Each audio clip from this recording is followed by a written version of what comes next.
Atlas Media TV. Leo hii tariki 24 mwezi wa kwanza mwaka 2023 kwenye mji wetu wa Uvira kumetokea maafa makubwa.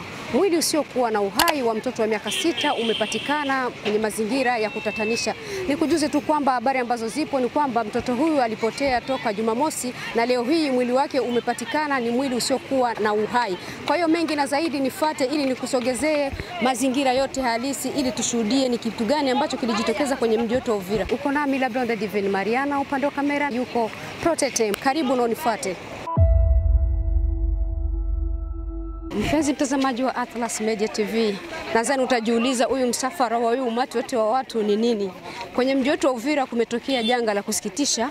Mtoto wa miaka 6, mtoto wa kike alitekwa na kuuawa, kitu ambacho watu mpaka sasa hivi hawajajua hiyo sababu ilisababishwa na nini au iko kifo kilisababishwa na nini. Lakini tutapata kuelewa mtoto huyu alitekwa na kuuawa kwa nini, na ndio maana Atlas Media TV tuko hapa ili kukuletea habari ambazo zinaambatana na kifo cha mtoto huyu. Kwa hiyo mengi na zaidi utayapata kupitia video hii. Unajua ulishuhudia ni wapi ambapo mwili wa mtoto huyu ambaye hauna uhai tuliutoa. Kwenye kile kijumba ndipo ambapo watekaji walipata nafasi ya kumteka mtoto kwa ajili ya kufanya mauaji. Ila hapa ambapo tunamleta ndio nyumbani kwao ambapo walikuwa wanaishi wazazi wake, baba na mama, na hapa ndo tunamfikisha. Utapata kujua mengi kufuatana na hali hii. Ni jambo la kusikitisha sana kwenye mji wetu wa Uvira, kitu kama hichi kikijitokeza kwa mara nyingine. Mwanani tuambia tumubebe na ndugu yako.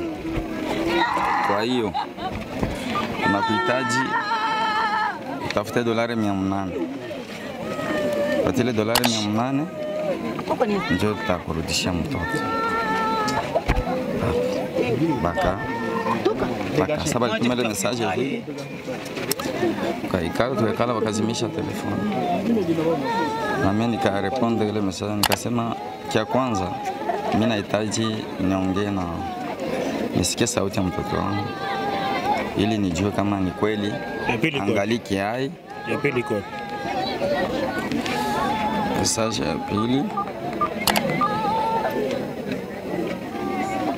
ya pili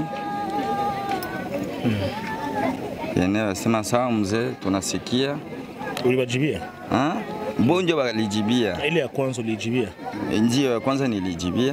Nasema niko na lazima nisikie sauti ya mtoto wangu. Sasa mie niwaite, mpatie mtoto wangu telefoni tuongee naye. Baada ya hapo bakazimisha simu. Ndio sasa walijibia sasa hizo message, walijibia message mbili. Bakajibia kama banasikia bataniita kumsani niongee na mtoto. Na nyingine ya pili ndio ilikuwa ya mwisho, wakasema basi hivi unalia sana kama hauna kitu. Utafute basi $350. Ndio ilikuwa message ya mwisho. Sasa iliniishia, ikabidi nikimbie pale kwa barabara ende niuze inite. Ndio kufika pale kwa kilalo tukaona batu kwa angalia kule yulu. Habari kwa sema ndio hivyo kuko maiti ya mtoto yende wanalogota kule yulu, hapo yulu akafalia. Na ndio gisi tulienda kwenda kukuta erezuma ni yeye peke mtoto wangu Aisha nyongwa anakuwa maiti. Na nyuma hapo telefoni yao haikupita tena na mpaka hivi. Mtazamaji wa Atlas Media TV, tulipata nafasi ya kusikia kauli ya baba wa mtoto ambaye kwa sasa ni marehemu. Alipotea kwa siku 3 za nyuma, na baada ya kupotea ilikuja kuonekana ni mwili tu usiokuwa na uhai. Ni jambo ambalo linasikitisha sana kudai kwamba watu wanakuwa wanateka watoto na kuomba pesa ambazo ni vigumu sana familia kuzipata. Hiyo ilikuwa ni kauli ya baba mzazi, baba wa marehemu ambaye ni mtoto wa miaka 6, binti. Inasikitisha sana. Na nikujuze tu kwamba kwenye mji wetu wa Uvira hii hali ilikuwa siku za nyuma, na kwa sasa ilikuwa kwanza kidogo imeisha. Tunaona kama vile imerudi kwa mara ya pili. Tunaomba wakuu viongozi na wanaotizama mji wetu wa Uvira watizame kwa jicho la tatu ili waangalie jinsi gani hii hali wanaweza wakairekebisha kwa mara nyingine. Tupate nafasi ya kuongea na baadhi ya watu au mkuu wote wa kiongozi ambaye anaweza kuwa hapa, tumsikie. Ya mama, tupatie maelezo kidogo, labda unaweza kuwa unajua chochote kuhusiana na haya maafa ambayo yanatukuta, kupoteza mtoto wetu wa miaka 6 tena binti na tuuma sisi yote. Nini ambacho unachotaka kutuambia? Sawa, na mimi nasikia iko huzuni sana kuona huyu mtoto. Jana baliniambia habari yake ya kusema kama baliibiwa mtoto hapa. Sikufika hapa, lakini leo nilianza enda Rugenge, nikasikia bananirudisha kama nirudie. Kuko maiti inaonekana pale yule. Mimi niko mama jari wa societe civile, mimi ndio Nyasa Furaha. Nikasema sawa, nikarudia nyuma na mzalendo, tukaenda pale kufanya ankete, tukakuta, nikafunula maiti, nikaona kweli huyu ni mtoto mwenye nafahamia. Nikatuma mtu huku kwao kunyumba, kakia ita bazazi yake, bakapita banaenda kwenda kuta maiti ya mtoto, kweli ni ya mtoto wetu. Na njoo mpaka hivi tungetu tunahusika na hii mambo ya ikilio hapa ya mtoto. Na kabla kugundua maiti ya mtoto ilikuwa ni siku ngapi amepotea? Alikufa bali mbeba tangia siku ya posho. Asubuhi au usiku? Ilikuwa magharibi ma 18h. Njoo balibeba mtoto, alikuwa nenda nunua bombo ku barabara, kaka yake njoo alitosha 50 francs kamupa. Wende nunua bombo ku barabara, mtoto kwenda kununua bombo disparaître, hakuonekana tena. Pole sana mama, lakini hawezi mkashakia shusha mkwe na fununu zozote, labda kuna mtu ambaye mnaye matatizo anaweza kuwa anahusika kwa hili jambo? Sawa, mafununu yenyewe iko, baba wa mtoto anatusema kama baende kwanza wakamate garso wake bamfunge. Garso wake yeye mwenyewe? Garso wake yeye mwenyewe. Unajua itawezekana mtoto atoke mnyumba, unampa 50 francs pale pale mtoto apotee. Njoo mashaka iko na yeye kijana basha mbeba pale tena ku prison, njoo kwenye iko. Kwa hiyo baba anashakia labda inaweza kuwa ni matatizo ya familia yake ndio inasababisha hicho kitu, na inawezekana baba na wewe kijana wake walikuwa hawana mahusiano mazuri. Ni kama njoo hivyo juu na mimi naikalaka kule Mshero, sikalake hapa. Ujumbe gani unapatia viongozi au wakaji wa Uvira? Ili hali ilikuwa imetokea tena wakati ya nyuma, imekuwa imepungua kidogo, tena imerudia kwa mara nyingine. Unaweza kutuma ujumbe gani? Hii hali inatisha sana, na viongozi ba mwingine sasa vile ba daveni, ba de quartier, bakubwa baangalie gisi ya kufanya juu ya hii nchi yetu ya Uvira. Ankete iko nafanyika sana na bazalendo wetu baendelee kufanya kazi sana. Basi kama nasema banapita tu hivi makartie kwenye kuko batu, kwenye hakuna batu bakwe banaacha hako hivyo. Hapana. Na batu bengi bangalie banajenga manyumba zenye ziko zinabakia wazi, bajaribu kwa nafunga manyumba. Banatia makadena za nguvu kwa manyumba. Na ule mwanaona aisha kimbia parcele yake alishaende na bakia pale haina bapangai.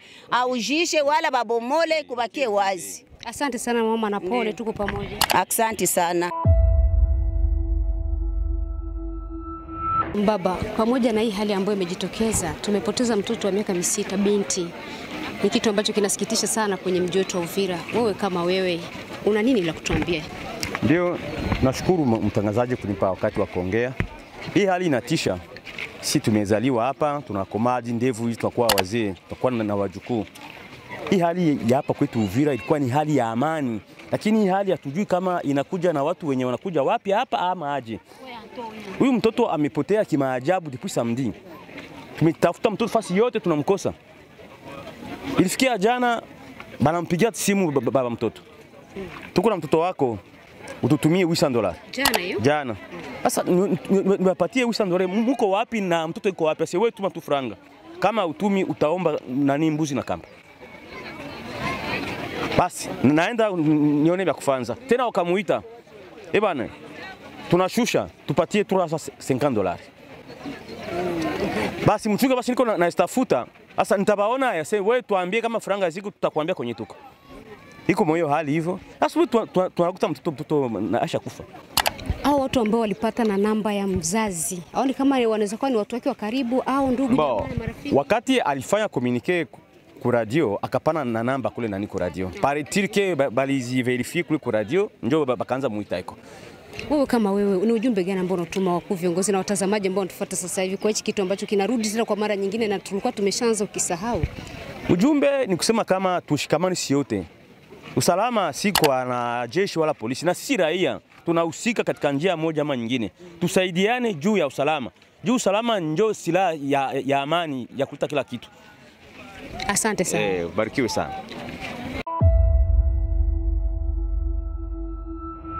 Kakaangu ambaye tunaye hapa ni coordinateur adjoint wa societe civile ambaye atajitambulisha kwa majina yake na tupate kuelewa vingi kupitia yeye kufuatana na hali hii ya mauaji ambayo imejitokeza tena kwenye mji wetu wa Uvira. Karibu, kwanza ujitambulishe. Na nashukuru, ni Mafikiri Mashimango, mratibu makamu wa shirika jipya la kiraia.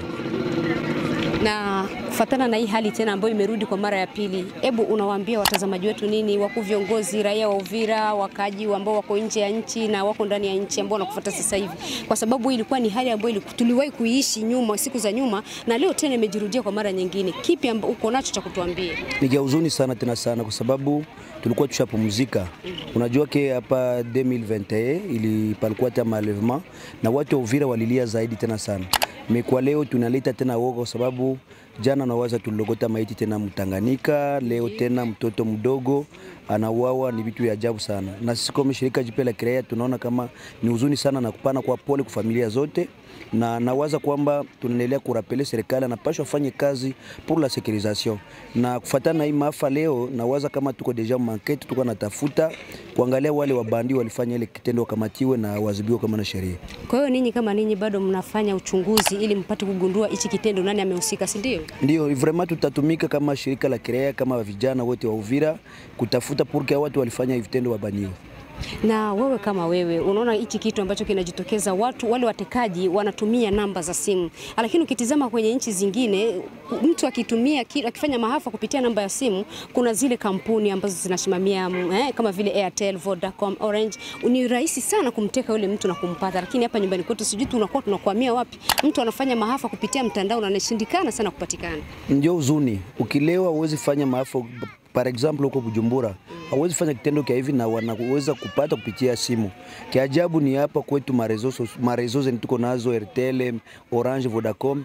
Wakati mingi watu wanafanya matendo na wanapitia kuma namba tofauti, lakini wakamatiwe. Tushawahi kuandikia tule rezo kubambia kwamba wanapasha wakuwa na pana autorisation